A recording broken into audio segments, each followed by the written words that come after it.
దేవునికి మహిమ కలుగును గాక. సో ఈరోజు కూడి వచ్చిన మీ అందరికీ ప్రభు అయిన యేసుక్రీస్తు నామంలో నా యొక్క వందనములు తెలియజేస్తున్నాను.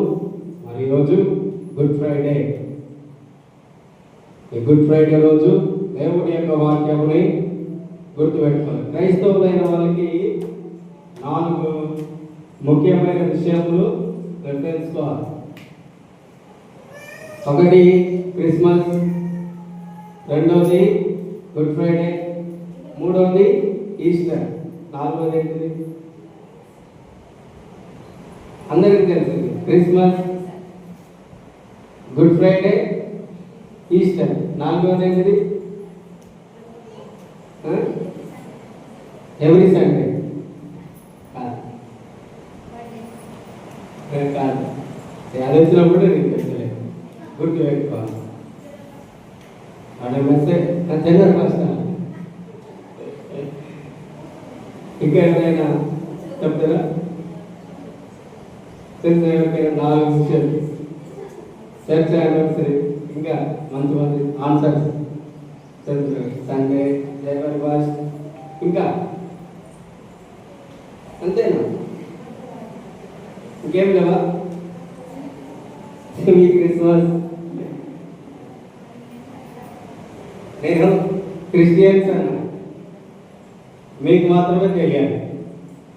అన్నిటికంటే బ్యాప్టిజం. ఇప్పుడు మీరు చెప్పిన వాటిలలో ముఖ్యమైనది ఏంటిది? మీరు చెప్పిన విషయంలో క్రిస్మస్, గుడ్ ఫ్రైడే, ఈస్టర్, ఇంకా చిన్న చిన్న విషయాలు చెప్తారు. వీటిలో ముఖ్యమైనది ఏంటి చెప్పండి. వెనకాల వాళ్ళు అందరూ చెప్పండి. Good Friday, Easter. Good Friday లేకుంటే క్రిస్మస్ ఉన్న వేస్ట్.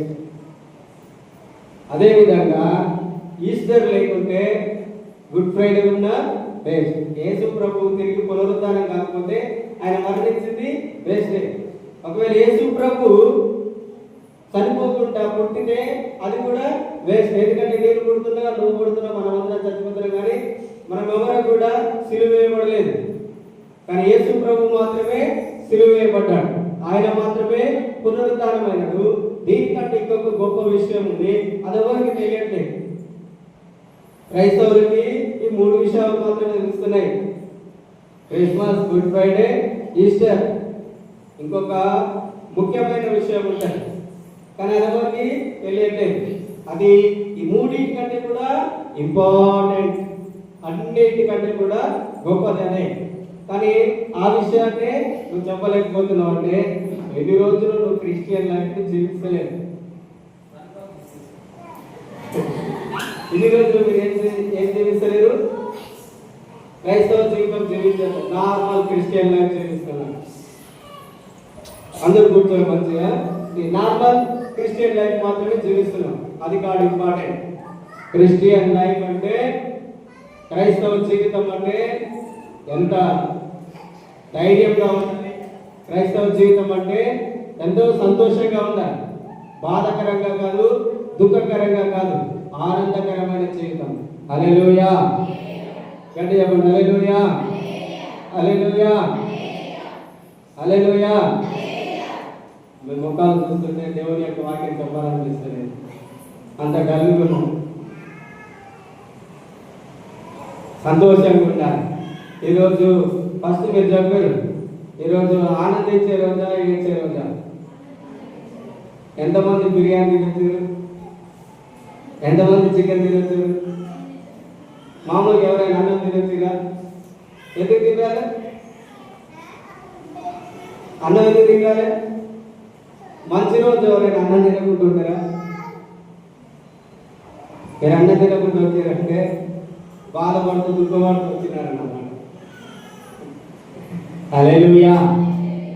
గట్టి చెప్పండి, హల్లెలూయా, హల్లెలూయా. సరే, దేవుడి యొక్క వాక్యం కొద్దిసేపు నేను మీకు చెప్తా. ఎక్కువసేపు చెప్పాను. మీ అందరూ దేవుడి యొక్క వాక్యం నాకంటే ఎక్కువ మీరు బాగా చెప్తారు, నేను తక్కువ చెప్తా. నా మెసేజ్ ఎవరు సరిగ్గా వినట్లేదు అంటే మీ అందరికి మంచిగా బైబిల్ తెలిసింది, లేదంటే నేను చెప్పేది మీకు అర్థం కావట్లేదండి. ఒక దేవుని యొక్క వాక్యంలో నుండి యేసు ప్రభు ఏమన్నాడంటే, నేను చనిపోవుట మీకు ప్రయోజనకరం. ఏమన్నాడు యేసయ్య? చెప్పండి, అందరు చెప్పండి, వినిపిస్తుందని నేను చెప్పే మాట. యేసు ప్రభు ఏమన్నాడు? నేను చనిపోవుట మీకేమంటే ఏంటి? మనకు ప్రయోజనం, మంచిది, గుడ్, అడ్వాంటేజ్, మంచిది అంటున్నాడు. ఒక వ్యక్తి ఎవరైనా ఇట్లా చెప్తున్నారా, నేను చచ్చిపోతే మీకు మంచిది అని? ఎవరైనా చెప్పారా? మీరు ఎప్పుడైనా మన ఇంట్లో కానీ ఎప్పుడైనా విన్నారా? నేను చనిపోతే మీకు మంచిది అని యేసు ప్రభు చెప్తున్నాడు. ఏమని చెప్తున్నాడు ఆయన?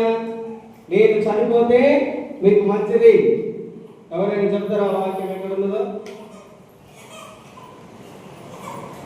చూడండి.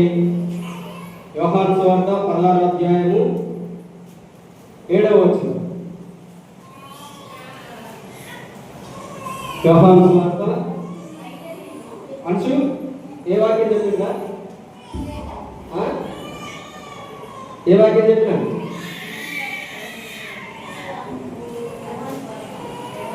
అందరూ చెప్పండి, ఏ వాక్యం చెప్పినా నేను? యోహాను సువార్త 16వ అధ్యాయము 7వ వచనం చదవండి. అయితే నేను మీతో సత్యము చెప్పుచున్నాను, నేను వెళ్ళిపోవుట వలన మీకు ప్రయోజనకరము. యేసు ప్రభు అంటున్నాడు. యేసు ప్రభు ఏం చెప్తున్నాడు? మీకు సత్యము. మనందరికి ఏం చెప్తున్నాడు యేసయ్య? అందరు చెప్పండి, ఏం చెప్తున్నాడు యేసయ్య? సత్యం చెప్తున్నాడు ఆయన. ఏంటిదా సత్యము? ఏంటిదా సత్యము? నేను వెళ్ళిపోవుట మీకు ప్రయోజనకరము, మీకు మంచిది. ఎందుకు యేసు ప్రభు ఆ మాట చెప్తున్నాడు? నేను వెళ్ళిపోవుట మీకు ప్రయోజనము అంటున్నాడు. యేసు ప్రభు ఏది చెప్పినా మనకు ప్రయోజనం లేకుండా ఏది చెప్పలేదు. అన్నీ ఆయన మన కొరకు, మానవాళి కొరకు, నీవు నేను ఆనందంగా, సంతోషంగా, సమాధానకరమైన జీవితమును జీవించాలి. అది మాత్రమే కాదు, అదొకటి మాత్రమే కాదు. భూమి మీద అనేకులు అనేక రకమైన వాటిని ఆరాధిస్తున్నారు. వాళ్ళు కూడా సంతోషంగా, సమాధానంగా ఉంటున్నారు.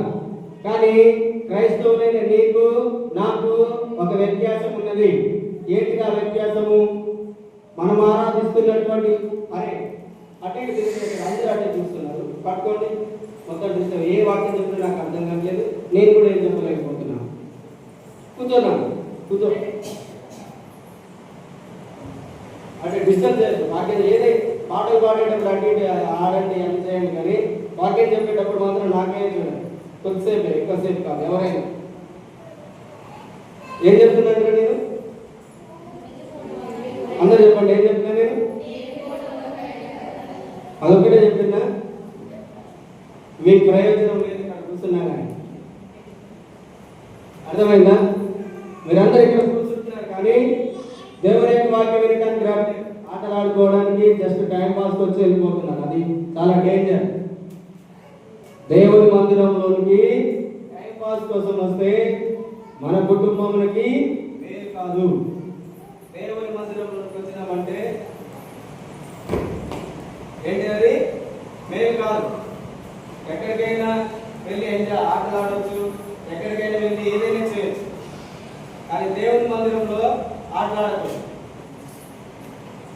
దేవుని యొక్క వాక్యము నేనేం చెప్తున్నాను? యేసు ప్రభు ఏమన్నాడు? నీ కోసం నా కోసం ఏం చెప్పిండగా, నేను వెళ్ళిపోవుట అంటే నేను చనిపోవుట మీకు మంచిది, ప్రయోజనం అంటున్నాడు. యేసు ప్రభు కనుక చనిపోకపోతే, నేను ఫస్ట్ మాట ఏం చెప్తాను? క్రిస్మస్ కంటే గుడ్ ఫ్రైడే ఇంపార్టెంట్. క్రిస్మస్ నీ జీవితంలో లేకపోయినా పర్లేదు, కానీ గుడ్ ఫ్రైడే మాత్రం నీ జీవితంలో కంపల్సరీ కలిగి ఉండాలి. గుడ్ ఫ్రైడే దేవుడు ఏమంటున్నాడు? నేను వెళ్ళిపోవటం మీకు ప్రయోజనం. యేసు ప్రభు వెళ్ళకపోయినట్లయితే ప్రయోజనము లేదు. యేసు ప్రభు మరణించింది కనుకనే నీకు నాకు ప్రయోజనం ఉంది. ఈ మొట్టమొదటి ప్రయోజనం ఏంటిదంటే 1 యోహాను సువార్త 1వ అధ్యాయము 7వ వచనం. యోహాను సువార్త మొదటి అధ్యాయము 1వ అధ్యాయము 7వ వచనం. అయితే ఆయన వెలుగులో ఉన్న ప్రకారము మనమును వెలుగులో నడిచిన యెడల మనము అన్యోన్య సహవాసం కలవారమై ఉందుము. అప్పుడు ఆయన కుమారుడైన యేసు రక్తము ప్రతి పాపము నుండి మనలను పవిత్రులుగా చేయును. హల్లెలూయా. గట్టి చెప్పండి హల్లెలూయా. యేసుక్రీస్తు రక్తము. ఎందుకు యేసు ప్రభు నీ కొరకు నా కొరకు ఆయన తన రక్తాన్ని చిందించిండు? ఎందుకు యేసు ప్రభు ఆయన రక్తాన్ని చిందించిందంటే యేసు రక్తం ఏం చేస్తుందంట? ప్రతి పాపముని, చెప్పండి ఏం చేస్తుంది? ఎన్ని పాపములు? ఒక వ్యక్తి ఎన్ని పాపములు చేస్తాడో ఆయనకే తెలియదు. దేవుడు అంటున్నాడు యేసు యొక్క రక్తము ప్రతి పాపము నుండి నేను పవిత్రునిగా చేస్తుంది. ఇంకా లోకములో ఏ ఒక్కరిని గురించి కూడా ఈ మాట చెప్పలేదు. మీరు ఎక్కడైనా చదవండి, ఏ పుస్తకమైనా చదవండి, ఒకే ఒక వ్యక్తి గురించి ఈ విధంగా రాయబడి ఉంటుంది. ఏంటిది? యేసుక్రీస్తు గురించి మాత్రమే ఈ మాట రాయబడి ఉంటుంది. ఆయన రక్తము మనుషుల యొక్క ప్రతి పాపమును తొలగిస్తుంది, శుద్ధీకరిస్తుంది అని. ఏ వ్యక్తి భూలోకంలో భూమి పుట్టినది మొదలుకొని ఇప్పటి వరకు కూడా ఏ ఒక్క వ్యక్తి కూడా ఇలా చెప్పలేదు, నా రక్తం చేత నీ యొక్క రక్త ప్రాణములన్నీ శుద్ధి చేయబడతాయని, నీ యొక్క పాపమంతా పోతుందని ఎక్కడ కూడా చెప్పబడలేదు. ఒకే ఒక వ్యక్తి యేసు ప్రభు మాత్రమే చెప్పినాడు. ఏంటిదని? యేసు రక్తం ఏం చేస్తుంది? అందరూ చెప్పండి, ఏం చేస్తుంది యేసు రక్తము? నీ యొక్క ప్రతి పాపము నుండి నిన్ను పవిత్రునిగా చేసేది యేసుక్రీస్తు యొక్క రక్తము. యేసుక్రీస్తు యొక్క రక్తమే ఎందుకు నేను పవిత్రునిగా చేస్తుందంటే ఆయన దేవుడు, ఆయన దైవ కుమారుడు. మనమందరము ఏ విధంగా జన్మించినాము? తల్లిదండ్రులకు జన్మించినాం. కానీ ఆయన మాత్రము మర్యాద ఉంటది, పరిశుద్ధాత్మకి దేవుడికి దేవుడే ఆమె యొక్క గర్భంలో జన్మించిండు. అందుకనే మన యొక్క రక్తము పవిత్రమైనది కాదు, మన యొక్క రక్తము పాపమైనది. మన యొక్క రక్తములో శరీర కోరికలు ఉంటాయి, కోపం ఉంటది, దురాశ ఉంటది, దుఃఖం ఉంటది, బాధ ఉంటది, ఇతరుల్ని మోసం చేస్తాం, అబద్ధాలు చెప్తాం, దొంగతనం చేస్తాం, నరహత్య చేస్తాం. ఇవన్నీ మనిషి యొక్క రక్తంలో ఉన్నాయి. కానీ దేవుని యొక్క వాక్యంలో ఏమున్నదంటే 2 కొరింథీ 5వ అధ్యాయము 21వ వచనం చదవండి. 2 కొరింథీయులకు రాసిన పత్రిక 5వ అధ్యాయము 21వ వచనం. ఎందుకనగా దేవుని నీతి అగునట్లు పాపమెరుగని ఆయనను మన కోసము చూడండి, పాపమే ఎరుగనిదంటే యేసయ్య. ఏం తెలియదు యేసు ప్రభువుకి? అందరు చెప్పండి, ఏం తెలియదు యేసు ప్రభువుకి? పాపము తెలియదు. యేసు ప్రభు కూడా ఒక స్టేట్మెంట్ చెప్పిండు. యేసు ప్రభు ఏమన్నాడు తెలుసా? నా యందు పాపం ఉన్నదని మీలో ఎవరైనా నిరూపించగలుగుతారా? ఏమన్నాడు యేసయ్య? ఏమన్నాడు యేసయ్య? యేసు ప్రభు చెప్తున్నాడు, నాలో పాపం ఉన్నదని మీలో ఎవరైనా నిరూపించగలుగుతారా? అంటే ఆయన పుట్టుకలో పాపం లేదు, ఆయన మాటలో పాపం లేదు, ఆయన ప్రవర్తనలో పాపం లేదు, ఆయన జీవించిన జీవిత విధానంలో ఏ పాపం లేకుండా ఆయన జీవించగలిగినాడు. అందుకనే యేసు ప్రభు ఏం చేసిండు? ఛాలెంజ్ చేసిండు.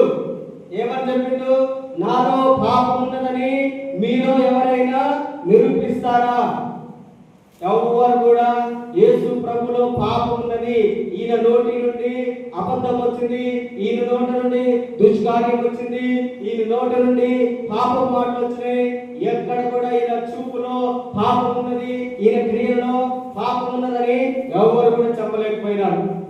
అంతగే యేసు ప్రభు అంత ధైర్యంగా చెప్పాడు. ఈ రోజు మనం ఇక్కడ కూర్చున్నాం, మనం ఇక్కడ కూర్చున్న ఎవరిలోనైనా యేసు ప్రభులాగా చెప్పగలుగుతారా? ఇక్కడ ఇంతమంది ఉన్నాం కదా, నా నోటి నుండి ఏ అబద్ధం రాదు, నా నోటి నుండి ఏ ఊపు రాదు, నేను ఏ వ్యర్థమైన చూడలేను, నేను ఏ అపవిత్రమైన చూడడానికి వెళ్ళలేదు అని, నీలో పాపం లేదని నువ్వు ఖచ్చితంగా చెప్పగలుగుతావా? చెప్తావా చెప్పట్లేవా? ఒకవేళ నువ్వు చెప్పలేకపోయినట్లయితే నువ్వు దేవుని నమ్ముకొని కూడా వేస్తే. ఎందుకంటే దేవుని యొక్క వాక్యం ఏముందంటే పాపులు దేవుని రాజ్యంలోనికి ప్రవేశించలేరు, అబద్ధికులు దేవుని యొక్క రాజ్యంలో స్వతంత్రించుకున్నారనుంది. ఈ రోజుకైనా ప్రతి సంవత్సరం ఎందుకు ఈ గుడ్ ఫ్రైడే జ్ఞాపకం చేస్తున్నారు? సంవత్సరంకి ఒకసారి అయినా నీకు మనస్సాక్షి నీకు మారుతుందేమో అని, నీ మనస్సు మారుతుందేమో అని దేవుడు మరి ఒక సంవత్సరం నీ జీవితంలో పొడిగిస్తున్నాడు. ఏమని చెప్తున్నాడు ఇక్కడ? పౌలు ఏమన్నాడు? పాపం ఎరుగని ఆయన పాపి అయిన నీ కోసము మరణించిండు. పాపం ఎరుగని యేసయ్య పాపి అయిన నీ కోసము ఆయన మరణించిండు. మనమే మన యొక్క కోపముని కానీ, మన యొక్క అబద్ధములను కానీ, మనం చేస్తున్నటువంటి మోసమును కానీ మనమే దానిని తీసేసుకోలేము. ఆ పాపము మనస్సాక్షిని మనలో నుండి తీసేసుకోలేము. అందుకనే నీ వలన ఏదైతే కావట్లేదో, నీ వలన ఏదైతే తొలగిపోవట్లేదో, మనమందరము గొర్రెలను మేకలను బలిస్తున్నాం కానీ వాటి వలన కూడా మన పాపం పోవట్లేదు. కనుకనే మరలా అవే బలిస్తున్నాం. కానీ యేసు ప్రభు అయితే ఏం చేసిందంటే ఒకే ఒక్క బలి. ఏంటిది ఆ బలి? చెప్పండి.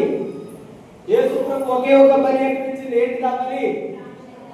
తన యొక్క ప్రాణమునే బలిగా అర్పించిండు. తన యొక్క ప్రాణాన్ని బలిగా అర్పించి నీలో ఉన్న ఈ చెడ్డతనం, చెడు అనేది మనుషులు ఎక్కడ ఉంటుంది? మంచి చెడు అనేది మనుషులు ఎక్కడ ఉంటుంది చెప్పండి?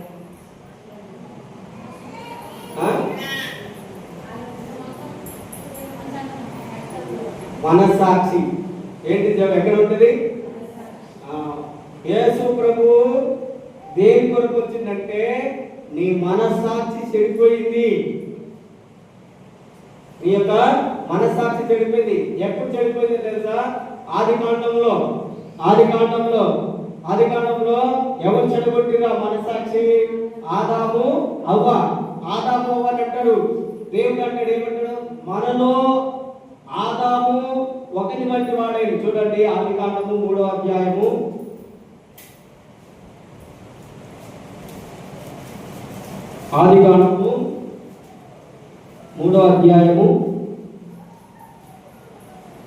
22వ వచనం. అప్పుడు దేవుడైన యెహోవా మంచి చెడులను ఎరుగునట్లు ఆదాము మనలో ఒకని వంటి వాడాయను. చూడండి దేవుడు ఏమంటున్నాడు? అప్పుడు యెహోవా మనలో అంటే ఒకరా ఇద్దరు ఎంతమంది ఉంటారు? మనలో అంటే నా వలే అన్నారు.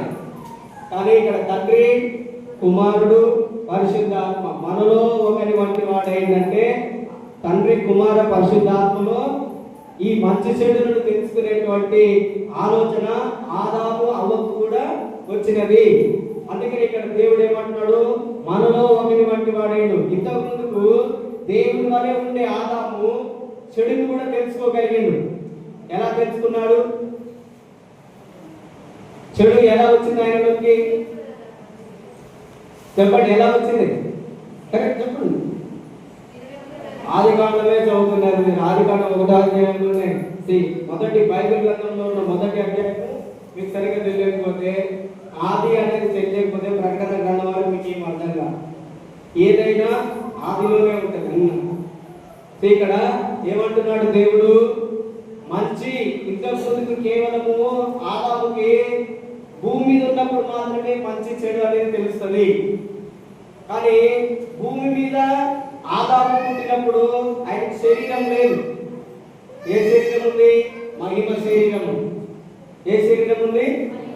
మహిమ శరీరం ఉన్నది కనుక వాళ్ళకి సిగ్గు అనేది తెలియకుండా ఉన్నది. వాళ్ళకు వస్త్రములు లేకుండా ఉన్నారు, మహిమతోటి కప్పబడి ఉన్నారు.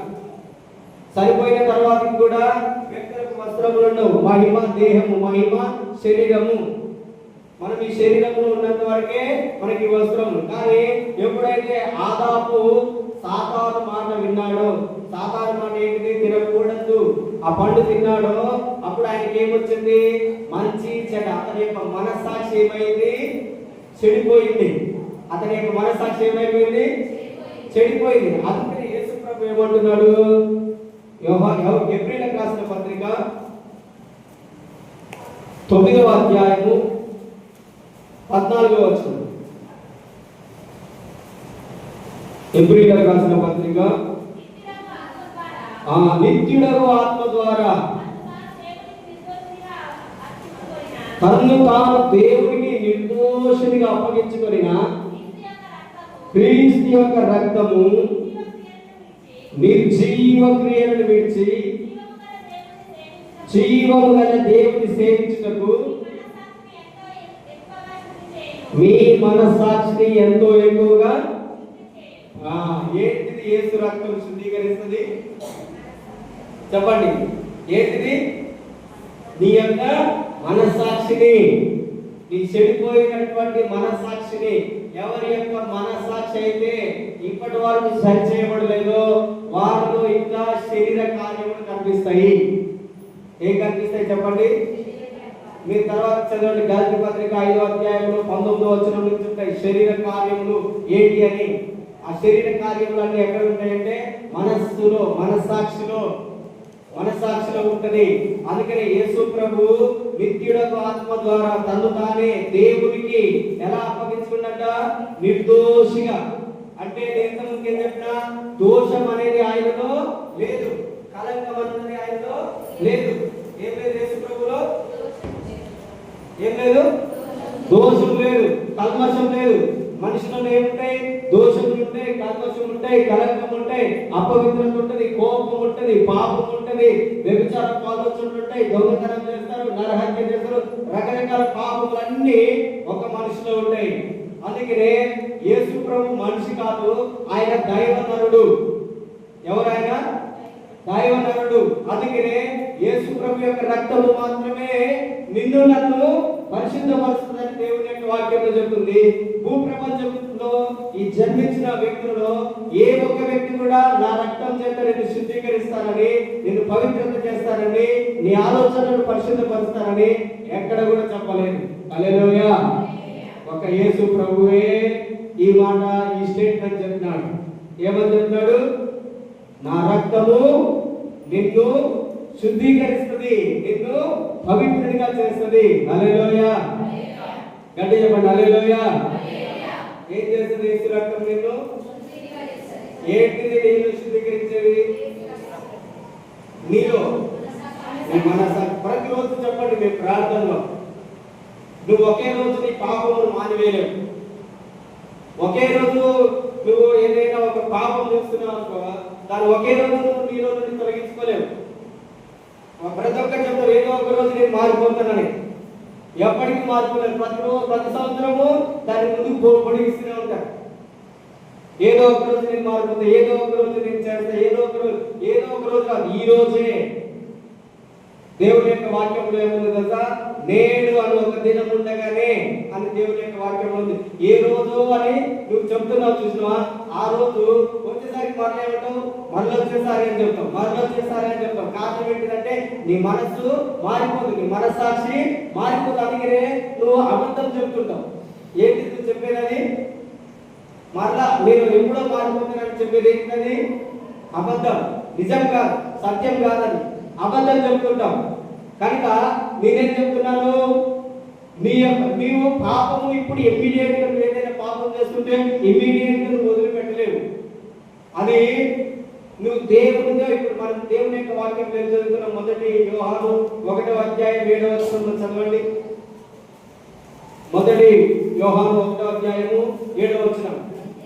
అయితే ఆయన వెలుగులో ఉన్న ప్రకారము మనము కూడా వెలుగులో నడిచిన ఎడల అన్యోన్య సహవాసం కలిగిన వారమైనా. చూడండి ఏమంటున్నాడు, ఆయన వెలుగులో ఉన్న ప్రకారం నీవు కూడా వెలుగులో నడవాలి. నువ్వు ప్రతిరోజు వెలుగులో నడవాలంటే నువ్వేం చేయాలి, నీలో పాపం ఉన్నా కానీ నువ్వు వెలుగు దగ్గరకు రావాలి. నువ్వు దూరంగా ఉన్నావు, లైట్ ఎక్కడో ఉన్నది కానీ నీకు లైట్ వచ్చే కొడుతున్నది. నువ్వు దగ్గరికి వచ్చే కొద్ది నీకు లైట్ ఎక్కువైతుందా తగ్గిపోతుందా? నీ మీద పడే లైట్ ఎక్కువైతుందా తక్కువైతుందా? చెప్పండి, చెప్పండి. నువ్వు చాలా దూరంగా ఉన్నప్పుడు నీ మీద లైట్ అనేది తక్కువ ఉంటుంది, దగ్గరికి వచ్చే కొద్ది నీ మీద లైట్ ఏమవుతుంది? సో నీ పాపము చేత దేవుడికి చాలా దూరంగా ఉన్నావు. కానీ నువ్వు ప్రతిరోజు ఏం చేయాలి, దేవుడితో అన్యోన్య సహవాసం అంటున్నాడు. అన్యోన్య సహవాసం అంటే చేతిలో చేసి ప్రతిరోజు ఆయన నిన్ను నడిపిస్తాడు. చేతిలో చేయి. దావీదు కీర్తన 23వ అధ్యాయంలో ఏం చెప్తాడు, ఆయన పచ్చిక గల చోట్ల ఆయన నన్ను నడిపిస్తాడు.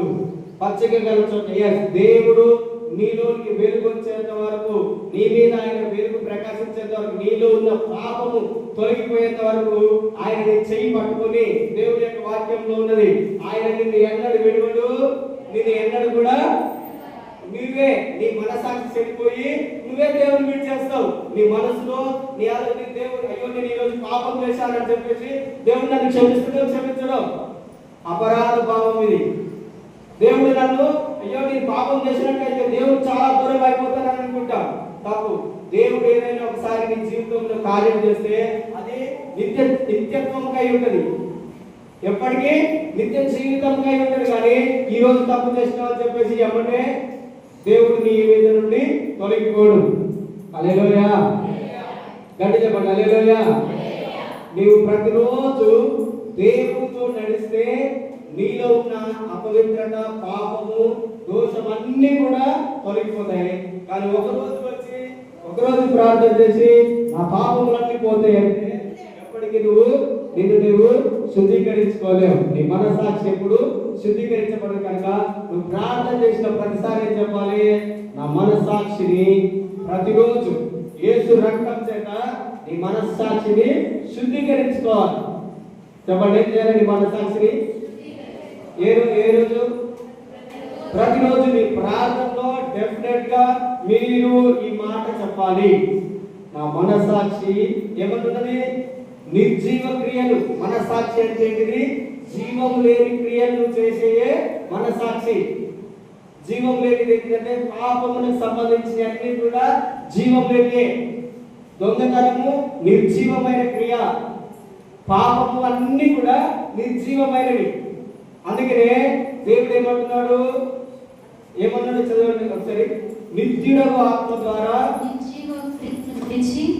నిర్జీవ క్రియలను విడిచి జీవము గల దేవుని సేవించుటకు మనస్సాక్షి ఎంతో ఎక్కువగా శుద్ధి చేయును. నువ్వు జీవము కలిగిన దేవుని సేవించాలి అంటే మొట్టమొదటిగా నీవు నిర్జీవ క్రియలను విడిచిపెట్టాలి. నిర్జీవ క్రియలను విడిచిపెట్టకుండా నేను దేవుని సేవిస్తున్నానంటే నిన్ను నువ్వే మోసం చేసుకుంటున్నావు. ఆ విషయంలో మరలా ఏం చేస్తున్నాం మనము? యేసు ప్రభువుని నీ జీవితంలో మరలా సిలువ వేస్తున్నావు అన్నమాట. నువ్వు మారిపోనంత వరకు, నీ నిర్జీవ క్రియలను విడిచిపెట్టినంత వరకు నీ విషయంలో యేసు ప్రభువుని మరలా సిలువ నువ్వు వేస్తూనే ఉన్నావు. అంటే నీ మనస్సు ఎప్పటికీ కూడా మారిపోవట్లేదు. నువ్వు చచ్చిపోయేంత వరకు కూడా నువ్వు అదే పాపము అదే ఉంటావు. కానీ దేవుడు అంటున్నాడు, నిర్జీవ క్రియలను విడిచిపెట్టినప్పుడే, నీ మనసాక్షి శుద్ధీకరించబడినప్పుడే నువ్వు జీవం కలిగిన దేవుని కరెక్ట్ గా ఆరాధిస్తావు. హల్లెలూయా. ఇది ఒకటి ఏంటిది. రెండవది ఏంటిదంటే అదే ఎబ్రీ పత్రిక 10వ అధ్యాయము ఏప్రిల్ రాసిన పత్రిక 10వ అధ్యాయము 10వ వచనం. యేసుక్రీస్తు యొక్క శరీరము ఒక్కసారి అర్పింపబడుట చేత ఆ చిత్తమును బట్టి మనం ఏం చేయబడి ఉన్నాము? పరిశుద్ధపరచబడి ఉన్నాము. చూడండి, యేసు ప్రభు యొక్క శరీరం ఎన్నిసార్లు అర్పించబడ్డది? చెప్పండి, ఎన్నిసార్లు? ఆయన సిలువ వేయబడిన మొదలుకొని ఇంకా ఇప్పటి వరకు ఎవరు ఎప్పుడైనా సిలువ వేయబడ్డా?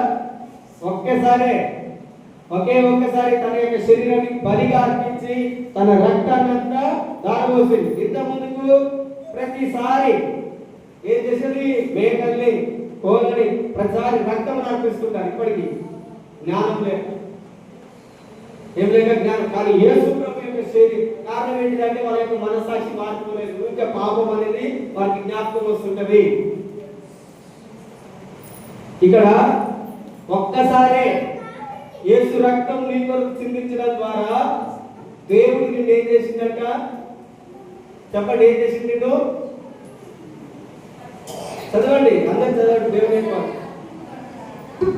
ఆ చిత్తమును బట్టి మనము పరిశుద్ధపరచబడి ఉన్నాము. ఇప్పుడు అందరూ దేవుని నా చిత్తం ఏంటిది, నా చిత్తం ఏంటిది అని అంటారు. దేవాన్ని చిత్తం ఏంటిది అని. ఇక్కడ ఏమంటున్నాడు? దేవుని యొక్క చిత్తం ఏంటిది? నువ్వు పరిశుద్ధపరచబడటమే. హల్లెలూయా, గట్టి చెప్పండి, హల్లెలూయా. నువ్వు ఎప్పుడు ప్రార్థన చేసినా నేను పాపిని ప్రార్థన చేస్తావు. ఒకవేళ పాపిని ప్రార్థన చేస్తే మనస్సాక్షి మారిపోలేదు అనమాట. ఇంకా నీకు పాపము నీలో ఉన్నది. కానీ దేవుని యొక్క వాక్యం ఏమి చెప్తున్నది? నువ్వు పరిశుద్ధునివి. ఎలాంటి వ్యక్తులు? పరిశుద్ధునివి. యేసుక్రీస్తు నీ కొరకు చనిపోవడం ప్రయోజనకరం అనేది చెప్పిందంటే, మొట్టమొదటిది ఆయన నీ పాపముని, నీ అపవిత్రతని, నీ మనస్సాక్షి చెడిపోయిన నీ మనస్సాక్షిని ఆయన శుద్ధీకరించడానికి ఆయన తన రక్తాన్ని సిందించిండు. రెండవది ఏంటంటే నిన్ను పరిశుద్ధినిగా చేయడానికి ఆయన తన యొక్క శరీరాన్ని అర్పించిండు. ఇంకొక విషయం చెప్తా, ఆ తర్వాతకి మీకు సమయం ఇస్తా. ఎఫెసీయులకు రాసిన పత్రిక 2వ అధ్యాయము, ఎఫెసీయులకు రాసిన పత్రిక 2వ అధ్యాయము 13వ వచనము. ఎఫెసీయులకు రాసిన పత్రిక 2వ అధ్యాయము 13వ వచనం. ఆయనను మునుపు దూరస్తులైన మీరు ఇప్పుడు క్రీస్తు యేసునందు క్రీస్తు రక్తము వలన సమీపస్తులై ఉన్నారు. అదే విధంగా ఇంకొక వచనము చదువుకుందాము. రోమీయులకు రాసిన పత్రిక 5వ అధ్యాయము 9-10 వచనం. కాబట్టి ఆయన రక్తము వలన, అందరూ తీసిగా రోమీయులకు రాసిన పత్రిక 5వ అధ్యాయము 9వ వచనము 10వ వచనం. కాబట్టి ఆయన రక్తం వలన ఇప్పుడు నీతిమంతులుగా తీర్చబడి మరింత నిశ్చయముగా ఆయన ద్వారా ఉగ్రత నుండి రక్షింపబడుదుము. ఏలయనగా శత్రువులమై ఉండగా ఆయన కుమారుని మరణం ద్వారా మనము దేవునితో సమాధాన పరచబడిన ఎడల సమాధానపరచబడిన వారమై ఆయన జీవించుట చేత మరి నిశ్చయముగా రక్షింపబడుదుము. మొట్టమొదటి ఎఫెసీయులకు రాసిన పత్రికలో మనము దూరంగా ఉన్నాం దేవునికి. మునుపు దూరస్తులైన మీరు, దేవుడు అంటే తెలియక మనమందరం ఏం చేసినాము? మనం ఇష్టం వచ్చిన వాటిని ఆరాధించినాము. దేవుడు అంటే తెలియక మనమందరం ఏం చేసినాం? మనం ఇష్టం వచ్చినట్టు నడుచుకున్నాం. కానీ యేసు ప్రభు రక్తము కార్చడం ద్వారా దేవుడు నీకు ప్రత్యక్షమవుతున్నాడు. దేవుని యొక్క ప్రేమ నీకు తెలియజేయబడుతున్నది. ఏ ఒక్కరు కూడా నీ పుట్టిన కుమారుని కొరకైనా నీ యొక్క ప్రాణమును వెలగయ్యలేవు. ఎవ్వరు కూడా మన యొక్క రక్తంని ఇయ్యలేరు. కాకపోతే ఏదైనా ఒక అవయవం దానం చేయగలుగుతాం కానీ నీ రక్తం మొత్తము ఇవ్వలేము. కానీ యేసు ప్రభు ఏం చేసిండు? ఆయన చివరి రక్తపు బొట్టును మన కొరకు దారపోసిండు. యేసయ్య మనమందరం ఇప్పుడు పాటలు పాడినాము. చివరి రక్తపు బొట్టు వరకు ఆయన ఏం చేసిండు? దారపోసిండు. అందుకనే ఏమంటున్నాడు? మునుపు దూరస్తులైన మీరందరూ, మనమందరం దేవుడు లేకుండా ఇష్టం వచ్చిన జీవించిన మనల్ని యేసు రక్తం ఏం చేసిందట? దేవునికి సమీపంగా చేసింది. హల్లెలూయా. నిన్ను దేవునికి దగ్గరికి తీసుకుని వచ్చేది ఏంటిది? చెప్పండి. దేవుని దగ్గరికి నిన్ను తీసుకుని వచ్చేది ఏంటిది? యేసు రక్తం. అదే చెప్పండి. ఏంటిది? ఏంటిది దేవుని దగ్గరికి నిన్ను తీసుకుని వచ్చేది? యేసు రక్తం. యేసు ప్రభు ఎందుకు నీ కొరకు సరిపోయిండు? ఎందుకు నీ కొరకు మరణించిందంటే, ఎందుకు నీ కొరకు రక్తం కార్చిందంటే నిన్ను దేవుని దగ్గరికి తీసుకురావడానికి. మొట్టమొదటిది ఏంటంటే నీ యొక్క మనస్సాక్షిని శుద్ధీకరించడానికి, రెండవది ఏంటంటే నిన్ను పరిశుద్ధపరచడానికి, మూడవది ఏంటంటే పరిశుద్ధపరచిన నీవు మళ్ళా తిరిగి లోకంలో కలిసిపోకూడదు. నువ్వు ఎవరి దగ్గరికి రావాలి? దేవునికి దగ్గరగా రావాలి. దేవుని దగ్గరికి వచ్చిన నీవు, ఇప్పుడు మనం చదువుతున్న రోమీయుల పత్రికలో ఏమున్నది? దేవుని దగ్గరికి వచ్చిన నీవు నీతిమంతుడివి. చెప్పండి. దేవుని దగ్గరికి వచ్చిన నీవు నీతిమంతుడివి. యేసు రక్తం ఎందుకు నీ కొరకు కాల్చిందంటే నేను నీతిమంతుడిగా తీర్చడానికి. ఇంకొకటి ఏంటంటే ఉగ్రత నుండి నిన్ను తప్పించడానికి. నీతిమంతుడిగా తీర్చడానికి, దేవుని యొక్క ఉగ్రత నీ మీద లేకుండా. మనమందరం పాడతాం. అదే అదే ఆ రోజు యేసయ్య ఉగ్రత. ఆ ఉగ్రత నీ మీద లేదు. యేసయ్య ఉగ్రత నీ మీద ఉండదు. నీ మీద ఏముంటది? దేవుని యొక్క రక్తము. చెప్పండి. నీ మీద ఏం కనబడుతుంది? యేసు రక్తము. పాత నిబంధన కాలంలో మోషే, ఇజ్రాయేల్ ప్రజలందరూ ఉన్నారు. వాళ్ళందరికి దేవుడు ఒక నిబంధన చెప్పాడు. ఐగుప్తీయుల మీదకి నేను ఒక తెగుల్ని పంపిస్తున్నాడు. ఏంటి ఆ తెగులంటే ప్రతి ఇంటిలో జ్యేష్ఠ కుమారుడు సరిపోతాడు. మరి ఇజ్రాయేలీలకి అంటే దేవుని నమ్మిన వాళ్ళకి, దేవుని నమ్మని వాళ్ళకి తేడా కనబడాలి కనుక మీరేం చేయండి అంటే, ఆ రాత్రి తెగులు మీ మీదకి వస్తుంది, మరణ దూత వస్తుంది. మరణము, ఆ ఉగ్రత మీ నుండి తొలగిపోవాలంటే మీరేం చేయండి అంటే రక్తముని మీ గుమ్మంలోకి రాసుకోండి. దేనికి రాయమన్నాడు దేవుడు? గుమ్మంలోకి రాయండి అన్నాడు. ఎప్పుడైతే ఆ సంహారపు దూత ఖడ్గం పట్టుకొని వస్తుందో, ఏ ఇంటికైతే రక్తము పోయబడి ఉంటుందో ద్వారబంధములకు, ఇదంతా పాత నిబంధన. ఇప్పటికీ చాలా మంది పాత గొర్రెల మేకను భరించి ఇంటి దారాలకి ఏం రాస్తున్నారు? రక్తం రాసుకుంటున్నారు. ఇప్పుడు పాపం రాయకూడదు. ఏం చేసేది? సంహారం దూత వచ్చినప్పుడు ఆ రక్తం చూసి ఇమ్మీడియట్ గా ఏం చేసేది? అది తప్పిపోయేది. అంటే ఇది దేవుని భయపడే ఇల్లు. అందుకనే ఈ రక్తం చూసి వెళ్ళిపోయేది. ఇప్పుడు కూడా మనం గొర్రెల మేకను బలియొద్దని చెప్పి యేసు ప్రభువే తన యొక్క రక్తాన్ని కార్చింది కనుక ఇప్పుడు దేవుడు నిన్ను చూడడు కానీ నీ మీద ఉన్నటువంటి యేసు యొక్క రక్తాన్ని చూస్తాడు. హల్లెలూయా. గట్టి చెప్పండి. హల్లెలూయా. యేసు రక్తము ప్రతి పాపము నుండి నిన్ను పవిత్రుడిగా చేస్తుందంటే యేసు ప్రభువు తండ్రి నీలో ఉన్న పాపాన్ని చూడండి. ఆయన నీ పాపాన్ని ఇప్పుడు సంహారపుతో లోపలికి వచ్చిందా? గేట్ ముందరనే చూసి ఏమైపోయింది? వెళ్ళిపోయింది. అదే విధంగా దేవుడు కూడా యేసు రక్తము నా మీద ఉన్నది, యేసు రక్తము నా యొక్క శరీరంలో ఉన్నది అన్నప్పుడు నీ పాపం దేవునికి కనబడదు. దేవునికి కనిపించేది ఏంటిది? యేసు యొక్క రక్తము. హల్లెలూయా. గట్టి చెప్పండి. హల్లెలూయా. నీ మీద ఏం కనబడాలి? గట్టి చెప్పండి. ఏం కనబడాలి నీ మీద? యేసు రక్తం నీ మీద కనబడినప్పుడే దయ్యములు నీ దగ్గరకు రావు. నీలో రక్తం కనబడట్లేదు, అందుకనే రోగాలు లేనోడికి వస్తున్నాయి, దయ్యాలు లేనోడికి వస్తున్నాయి. కారణం ఏంటంటే మీరే ఆహ్వానిస్తున్నారు. ఏంటిది? దురాత్మని. దయ్యం పట్టింది, రోగం పట్టింది. ఏం వచ్చిందంటే దేని వల్ల వస్తాయి? మన ఇంట్లో అన్ని రకాల మ్యూజిక్స్, అన్ని రకాల వ్యర్థమైన మాటలు, మన మనస్సాక్షి పాడైపోయినట్టుంటే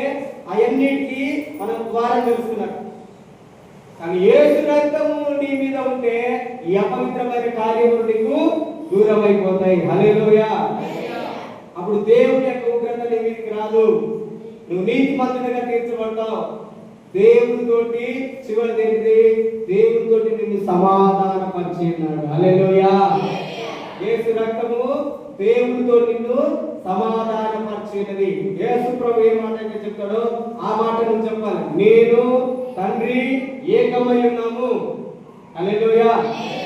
ఏమంటాడు యేసయ్య?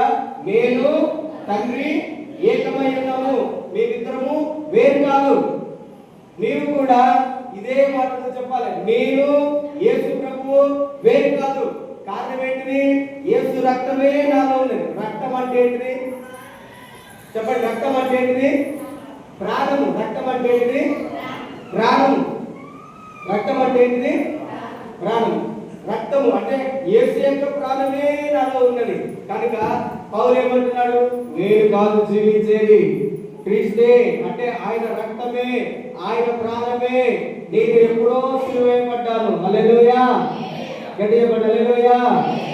యేసు ప్రభు దేవునితో నిన్ను సమాధాన పరిచేది యేసు యొక్క రక్తం. అంటే సమాధానం అంటే నీవు దేవుడు ఒకటే. యేసు ప్రభు ఏ విధంగా చెప్తున్నాడో, నీవు పాపము నుండి తప్పించబడ్డావు కనుక నీవు దేవుడు ఒకటే. అంటే దేవుడు ఏం చెప్పినా జరిగింది, యేసయ్య ఏం చెప్పినా జరిగింది. నీవు కూడా ఇది మొదలుకొని ఏం చెప్పినా జరగడానికి యేసయ్య నీ కొరకు మరణించింది. హల్లెలూయా. యేసు ప్రభు ఏం చెప్పాడు చెప్పండి? నిన్ను దేవుణ్ణి ఒకటి చేయడానికి యేసు ప్రభు తన నోటితో ఏది చెప్పినా నెరవేరింది. చెప్పండి ఏం జరిగింది? యేసు ప్రభు ఏం చెప్పినా జరిగిందా జరగలేదా? అదే విధంగా ఇప్పుడు నీవు యేసు ప్రభు స్థానంలో ఈ భూలోకంలో ఉన్నావు. ఎవరి స్థానంలో ఉన్నావు నువ్వు? అందుకని నీకు కష్టములు వచ్చినా శ్రమలు వచ్చినా నిన్ను బట్టి కాదు. సైతాను నీ జీవితంలో శ్రమ తీసుకొస్తుందంటావు, నిన్ను బట్టి కాదు. దేనిని బట్టి? నీలో ఉన్న యేసయ్యను చూస్తుందని. హల్లెలూయా. ఎవరిని చూస్తుంది? దయ్యము. నువ్వు బలవంతుడు అని కాదు, నీలో ఉన్నవాడు గొప్పవాడని, నీలో ఉన్న దేవుడు బలవంతుడని. హల్లెలూయా. సో యేసు రక్తము దేవుడితో నీకు సమాధానం చేసింది కనుక ఇది మొదలుకొని నువ్వు ఏది చెప్పినా అది జరుగుతుంది. అంటే చెప్పండి హల్లెలూయా. ఆమె చెప్పాలి. ఏది చెప్పినా జరుగుతుంది. నా నోటి ద్వారా చెప్పండి. నా నోటి ద్వారా యేసు నామములో నేను ఏది చెప్పినా జరుగుతుంది. యేసు ప్రభు చెప్పాడు. ఎందుకంటే యేసు ప్రభు ఏమన్నాడంటే, నా నామములో మీరు నన్నేం అడిగినను నేను చేస్తాను. ఎందుకు చేస్తాను అన్నాడంటే, మీరు నా స్థానంలో ఉంటున్నారు ఇప్పుడు ఈ భూమి మీద. నేను మీ కొరకు ప్రాణం పెట్టి నేను వెళ్ళిపోతున్నాను. ఇప్పుడు జీవించేది నా యొక్క రక్తము మీలో నేను నివసిస్తాను కనుక మీరు ఇప్పుడు మొదలుకొని నా నామంలో మీరు నన్ను ఏది అడిగినా, నీ మనసాక్షి మారిపోయినప్పుడు, నీ మనసాక్షి శుద్ధీకరించబడినప్పుడు నీకు అసాధ్యమైనది ఏం లేదు. దేవుడే చెప్పాడు, నీకు అసాధ్యమైనది ఏదైనా ఉన్నదా? నీకు అసాధ్యమైనది ఏదైనా లేదన్నాడు. కానీ నీకు అది చూస్తే నాకు వల్ల కాదు. ఎప్పుడు కూడా నీ దగ్గర ఏమున్నది అని చూసుకొని నువ్వు ఏ పని మొదలు పెట్టుకో. ఏ పని ఇప్పుడు లోకంలో ఉన్న వాళ్ళందరూ ఏం చేస్తారు? నా దగ్గర ఎంత డబ్బు ఉన్నది, నేనేం చేయాలని చూసుకుంటారు. కానీ మనం అలా చేయకూడదు. నీ యొక్క విశ్వాసము దేవుని మీద ఉండి, దేవుడు నా కొరకు ఏం చేయగలుగుతాడు, దేవుడు నా వలన ఏం చేయగలుగుతాడు. దేవుడు ఏమంటున్నాడంటే, నీ వలన నేను సమస్తం చేస్తాను అంటున్నాడు. హల్లెలూయా. కనుక నువ్వేం చేయాలి? దేవుడు నమ్మి విశ్వాసంతో నువ్వేదైనా చేయొచ్చు. నేను చెప్పినది ఏంటిది? 5 విషయాలు. మొట్టమొదటి ఏంటిది? యేసు రక్తము నీ ప్రతి పాపముని కడిగేస్తుంది. అందుకనే యేసయ్య నీ కొరకు మరణించాడు. రెండవది ఏంటిది? యేసు ప్రభుని యొక్క మనస్సాక్షిని శుద్ధీకరించి జీవం గల దేవుని సేవించడానికి, వేరే వాటిని కాదు, జీవం కలిగిన దేవుని సేవించడానికి. మూడవది ఏంటిది? నిన్ను దేవుడు ఏం చేసిండు? పరిశుద్ధపరిచిండు యేసు రక్తం ద్వారా. నాలుగవది ఏంటిది? యేసు రక్తము దూరంగా ఉన్న నిన్ను ఆయన ఆయన దేవునికి నిన్ను దగ్గరగా చేసిండు. ఐదవది ఏంటిది? నిన్ను నీతిమంతునిగా తీర్చి ఉగ్రత నుండి తప్పించిండు. దేనిని తప్పించిండు? ఉగ్రత నుండి. నీతిమంతునిగా తీర్చి ఉగ్రత నుండి తప్పించిండు. చివరికి ఏంటిది? దేవుడు సమాధానం. అంటే నీవు దేవుడు ఒకటే. హల్లెలూయా. గట్టిగా చెప్పండి, నీవు దేవుడు అంటే నేను దేవుడు ఒకటే. నేను యేసయ్య ఒకటే. యేసు ఒకటే కనుక వేది చెప్పిన జరుగుతుంది. దేవుడి వాక్యం దీవించిన దాకా ఆమె ప్రైజ్.